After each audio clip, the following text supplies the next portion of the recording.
free COD points, ain't got money. Stop using Razorback. Listen here, buddy. There's a link in the description. I want you to tap. Click that, earn points, download the app. Oh, what is up, guys? It's the Goblin, and welcome back to another Call of Duty video. In today's video, we're going to be talking a bit about Call of Duty Black Ops 3 versus Call of Duty Infinite Warfare. Now, obviously, we've had Black Ops 3 in our hands for almost a year now. Over a year if you're including the beta, and Infinite Warfare we've only had a little bit of the beta and whatever other experiences we've had. I played at COD XP as well, which was in September. So I'm going to talk about, first impressions of Infinite Warfare compared to Black Ops 3, what things are similar, what things are different, and stuff like that. And that's what this video is going to be about. Obviously, I'm going to be doing more videos like this throughout the year, updating it, once we actually get to play more of Infinite Warfare. Guys, I realize it is just the beta. This is just off my first impressions of Infinite Warfare. I want to make that clear so you guys do not roast me in the comments. But my goal for today is I'd love to get some feedback on this video, what your guys' thoughts are. I'd love to see if we could hit 2,000 likes. That would be absolutely awesome if we could do that. So make sure you guys all drop a like on this video. I have some notes put down for what I want to talk about and compare, and let's get right into it. So the first thing I want to talk about, Black Ops 3 versus Infinite Warfare. This is basically all going to be talking about the multiplayer, portion of it, and I want to talk about the movement system. Now, the movement system in both games are very similar, and I realize a lot of you guys probably haven't even played Infinite Warfare yet. If you guys are on the Xbox One, your time to play is going to be this weekend, which you should be very excited for. It was a really fun weekend last weekend, and I'm excited to get to play it again this weekend as well for the second weekend of the beta, which starts Friday morning, I believe. But as far as the movement, Black Ops 3 movement and Infinite Warfare movement are very similar in most ways. They have the boost bar, they have wall running, everything like that is the exact same. The one thing that's a bit different is I think in Infinite Warfare, you regenerate your booster faster, even without Afterburner, but in Black Ops 3, each boost moves you farther, if that makes sense. So you'll be able to get higher up in the air off one boost in Black Ops 3, you'll be able to slide farther, and Infinite Warfare is a little bit, toned down from that. However, you do get more movements to use because your bar is resetting faster. As far as the movement systems, I think both of the movement systems are very good. One thing I do like about Infinite Warfare is there's not as much wall running on the maps that we've seen so far compared to Black Ops 3.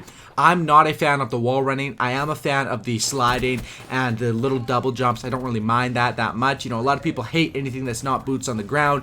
Me personally, I love boots on the ground, but I don't mind double jumps. I think the wall running is kind of dumb, and I think it was bad of them to bring that back into Infinite Warfare. However, I do think that the Infinite Warfare wall running is not as, there's not as many spots to wall run on.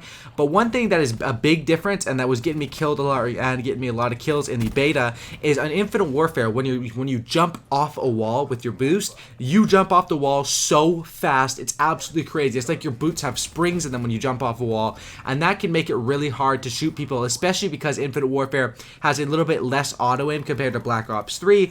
That is something that I hope they address, because the wall running can be a bit overpowered in Infinite Warfare in gunfights. It's not so good for movement purposes, but in gunfights it's a lot better than it was in Black Ops 3. Now, the second thing I wanted to compare is the guns and the time to kill. Infinite Warfare, you can kill people so fast, and it's not necessarily because the bullets do so much damage. It's because all of these futuristic Infinite Warfare guns have such insane fire rates. A bunch of the SMGs sometimes take 6 or 7 hits to kill, but when 6 or 7 hits comes out in a split second because of the insane fire rates of these futuristic weapons, the time to kill on Infinite Warfare is way faster than Black Ops 3. One thing about the guns is I think the gun balance in Infinite Warfare is good throughout the SMGs and assault rifles, but there's a big discrepancy, which is the SMGs are better than the assault rifles as whole. And I'd say, Black Ops 3 was very similar to that aspect, and at first when the game came out, the SMGs were a lot better than the assault rifles, and they slowly balanced that out. So I'm hoping that's going to happen with Infinite Warfare. But as far as the time to kill, when you guys play Infinite Warfare, if you guys have already played it, you're going to realize you're killing people and you're dying super duper fast, and the time to kill is absolutely insane with Infinite Warfare compared to Black Ops 3. Both of these Call of Duties are really SMG-oriented games, and by the way, the gameplay you guys are going to be watching, there's going to be some Black Ops 3, and then some Infinite Warfare gun game gameplay. Just want to show gameplay of both of the games, since that's what I'm talking about. But as far as the time to kill, I would honestly love it if they raised the health a little bit in Infinite Warfare, because you die so absolutely fast, and the game is already fast-paced because of the movement system, and the maps are so small. I think it could even be said that Infinite Warfare is a little bit too fast fast pace with the time to kill. I definitely think that's something that they could, fix right by doing that. Next thing I want to talk about is the supply drops. Now, these games are very similar with the supply drops. If you guys look at the black market, it's literally the exact same layout. It's a black market, but there's a huge difference between supply drops. Now, once again, this is just in the beta version of Infinite Warfare. We don't know how the supply drops are actually going to work when it comes out, or if they're going to throw in some random weapons in there. But as of right now, everything in Infinite Warfare with the supply drops, you can earn throughout playing the game yourself. And that is very good. I think that's going to take away a lot of the hate on the black market, which is now called the Quartermaster. Black market is BO3. Quartermaster is the same thing in Infinite Warfare. It's basically the same sort of thing. Instead of having the guy Danny Lee as the black market dealer, they have like a robot guy dealing it now. But as far as supply drops, it's a similar layout, similar thing to how they work with common supply drops, rare supply drops. But the big difference here is that you can actually earn the weapon variants in Infinite Warfare, and this is also different from Advanced Warfare as well, which I think is also very good. Infinite Warfare seems to be doing it well with the variants so far. A lot of people hate weapon variants from Advanced Warfare, but if they do it properly in Infinite Warfare, people are going to love that. As far as the supply drop system, we're going to have to wait and see. As of right now, it looks like it's better than the Black Ops 3 system. But when Black Ops 3 first came out, they said their supply drops are going to be cosmetic items only. And we know how that turned out. They literally just released a nail gun into the game. So that was definitely a lie from Black Ops 3. We're going to have to wait to see more about the supply drops. The next thing I want to talk about is the sniping that I can compare these two games to. In Call of Duty Black Ops 3, the sniping was super duper fast, but there was no auto aim on these snipers. And it's weird. In Infinite Warfare, definitely overall, like with normal guns, Infinite Warfare has less aim assist than Black Ops 3. But with the snipers in Black Ops 3, there was absolutely zero aim assist, which they made up for by having the snipers shoot out really fast and aim in very fast. And in Infinite Warfare, basically, how they changed that is the snipers sort of in Infinite Warfare, how I would compare it, is the snipers work exactly how they work in Call of Duty Ghosts. In Infinite Warfare, the snipers scope in, you have aim assist, and they scope in a bit slower than in Black Ops 3, but they definitely do very good damage and are very accurate like Call of Duty Ghosts was. From what I've seen from most of the snipers is they really do like Infinite Warfare sniping.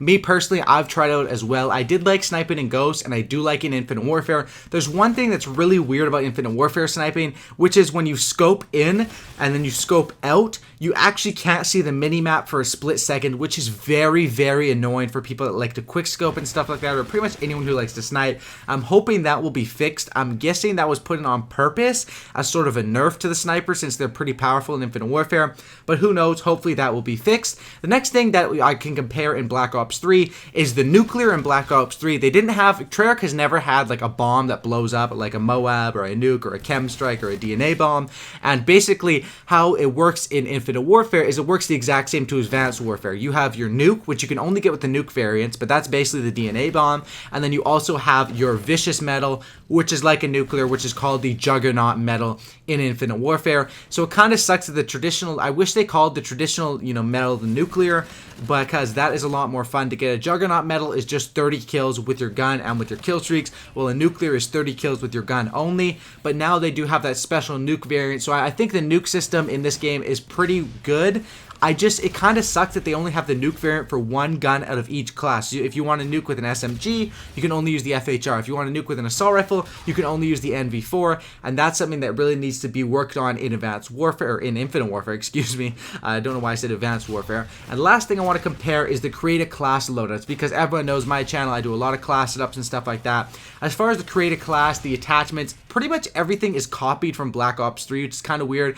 The class setups are literally done the exact same way as Black Ops 3. Of course, there's a bunch of different perks, there's a few different attachments and stuff like that, because some of the weapons are, you have either energy weapons in Infinite Warfare, which shoot out lasers and energy stuff, and then you have ballistic weapons, which shoot out traditional bullets. But the way they did that is a little bit different. The class setups are very similar with the Pick 10 system. They sort of took Treyarch's class setup system with this game, Infinity Ward did, and I think that's good, because I think that's the best way to do the class setups. You can have 2 first perks if you want, you can have 5 attachments, no perks, you You have the freedom to do whatever you want with these class setups, and I think that is really good, and that definitely means there's going to be a lot of class setup videos on my channel talking about all that sort of stuff. So if you guys did enjoy this video, this is just my first impressions of Infinite Warfare versus Black Ops 3 multiplayer. What is similar, what is different, and stuff like that. I think the game does play out very good, and it does play out like Black Ops 3. However, you will notice those big differences with the movement, with the time to kill and stuff like that. Those are the major differences that you will notice in Black Ops 3